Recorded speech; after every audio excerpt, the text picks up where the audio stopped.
मेरे प्यारे प्यारे विद्यार्थियों, आप सभी लोगों को एक साथ नमस्कार। मैं प्रताप बहादुर, आप देख रहे हैं भास्कर 10 PM चैनल। मेरे प्यारे विद्यार्थियों, आप सबने कई प्रश्न किए हैं,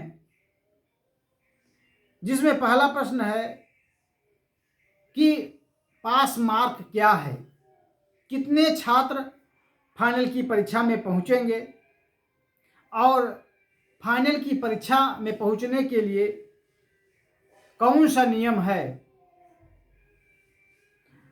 तो पहले प्रश्न का उत्तर कि जूनियर स्तर की परीक्षा पास करने के लिए पास मार्क जो है वह 20% है। पूर्णांक का 20% पा जाएंगे तो आप तहसील स्तर या फाइनल की परीक्षा में पहुंचेंगे।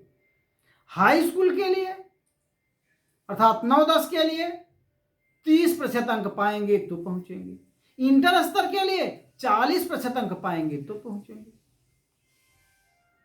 कुल लगभग 500 लोग फाइनल की परीक्षा देंगे या तहसील स्तर की परीक्षा देंगे, क्योंकि इतने ही लोगों की वहां बैठने की व्यवस्था है या इससे कुछ कम ही। अब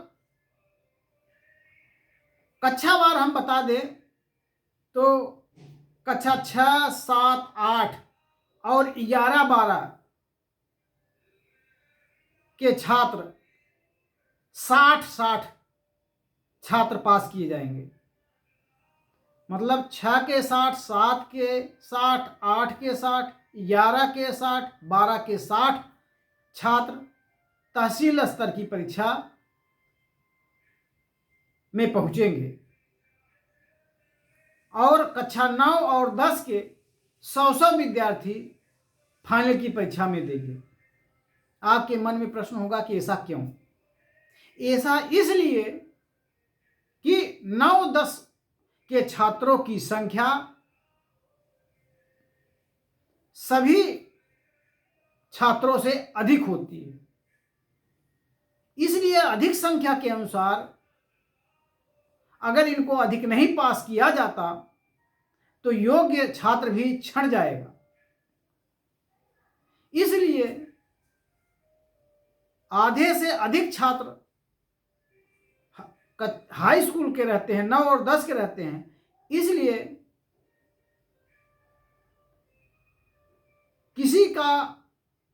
किसी की योग्यता का हनन न हो, किसी को अवसर देने से अन्याय न हो, इसलिए उनको अधिक पास कराया जाएगा। अब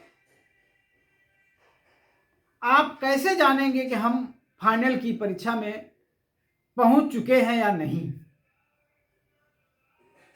यह प्रश्न थोड़ा जटिल है कि आपको कैसे महसूस होगा कि आप पहुंच चुके हैं कि नहीं।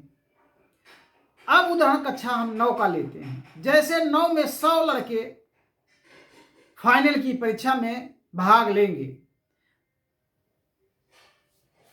तो जहां जहां का रिजल्ट आए, लगभग 10-11 कॉलेजों में परीक्षाएं ली जाएंगी। तो आपको कक्षा 9 के हैं तो 9 का रिजल्ट हर विद्यालय का सुनना होगा। 99 छात्र अगर आपसे अधिक पाते हैं तब तक आप परीक्षा में बैठने लायक रहेंगे, लेकिन 100 छात्र आपसे अधिक अंक पा जाते हैं तब आप फाइट से बाहर हो जाएंगे और परीक्षा देने का सुनहरा मौका नहीं मिलेगा।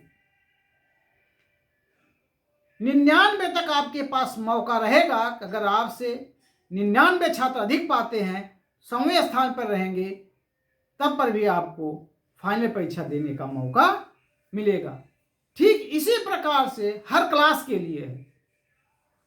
जूनियर के लिए कक्षा 6, 7, 8, 11, 12 के लिए है 59 लड़के तक आपके पास मौका है कि आप फाइनल की परीक्षा देंगे। लेकिन 60 छात्र यदि आपसे ज़्यादा अंक पा गए तब आप फाइट से बाहर हो जाएंगे, आपको फाइनल की परीक्षा देने का मौका नहीं मिलेगा। जहां तक हम समझ पा रहे हैं, इस प्रकार के विवेचन से आप बात साफ हो गई होगी कि कौन छात्र फाइनल की परीक्षा दे पाएगा, कौन नहीं दे पाएगा। अब आप पे निर्भर है कि आप जान लेते हैं, बिना किसी के हमारे बताए अपने आप जान लेते हैं कि आप फाइनल की परीक्षा में पहुंच रहे हैं कि नहीं पहुंच रहे हैं। बस इसके लिए आपको हर परीक्षा का अपने क्लास का देखना अनिवार्य रहेगा। और अभी प्रेजेंट टाइम में कोई नहीं बता सकता कि आप फाइनल की परीक्षा में पहुंचेंगे कि नहीं पहुंचेंगे। न तो आप बता सकते हैं, न मैं बता सकता हूं, न तो कोई बता सकता है। कहाँ के लड़के कितने तेज हैं यह कौन जानता है, कहाँ के लड़के कितने कमजोर हैं ये कोई नहीं जानता। अब प्रश्न संशोधन के संबंध में दो प्रश्न विवादित आ गए हैं।